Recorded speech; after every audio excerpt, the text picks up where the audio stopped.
It's really important. I think we need to give deliberate space to those voices that we hear from less. One of the things that I try and do when I'm sharing meetings or when I'm in places is count myself what voices I have heard from, and then invite invitations from those that I haven't heard from.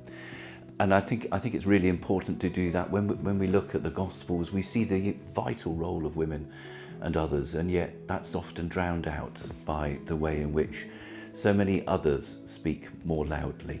I think we need to provide confidence by providing the space.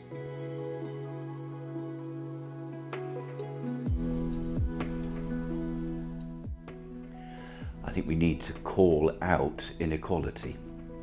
When we look at Jesus in the Gospels and look at who he spent time with, it's not the obvious people, it's not the rulers, it's not those with power.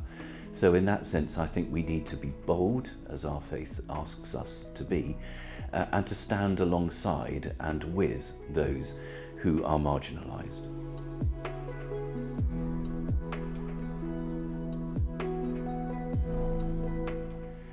This is one part of the national strategy for the Church of England. We know it is so important to us. There are many places, particularly post-COVID, where children have not returned to church. I'm quite passionate about this, but I think we need to be clear about what we are asking for. Because if we are just asking to replicate what we might recognise as a past, then that's not necessarily where our young people are or will want to be. We need to be listening to their voices. We need to be inviting them into those elements of belonging that really work for them. And we need to learn from those places that do it really well. There is a bit of a mantra that actually there aren't young people in church.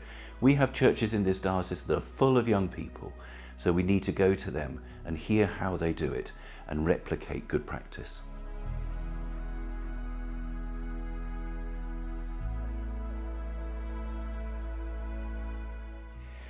Well, in this diocese, if we can't do it, nobody can, because we've got 11 secondary schools. In my last diocese, there was one. So we have the way in. That means some degree of resourcing. We need to be able to have school chaplains, whatever form they may take. We need to be working with the school leadership, much of whom really want us to be involved.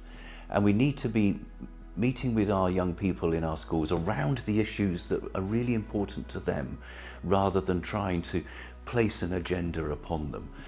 That also means that we need to change when we hear those voices.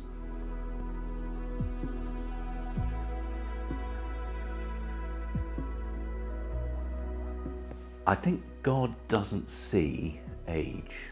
I think he sees beauty and uniqueness. To that extent, the voice of old people, it needs to be cherished, he says, as someone beginning to get older. That sense, all the way through the Gospels, old people played a key part in Jesus's ministry. You know, Elizabeth giving birth later in life to John the Baptist, Simeon and Anna waiting for the moment when they saw the future hope as they did in the baby Jesus. For me, it's about equality, it's about partnership between the ages, it's about listening to those with wise words. And some of the youngest people I've ever met are what we might call older people. It's about energy, I think.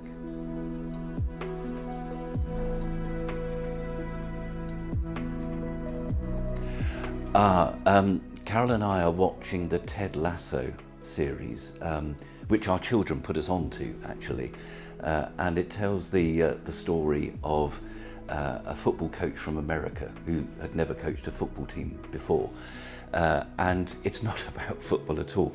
It's all about leadership. It's all about integrity. It's all about facing up to life's challenges. I think books could be written on the way in which this person leads despite all of his frailties. Sort of chimes a bit.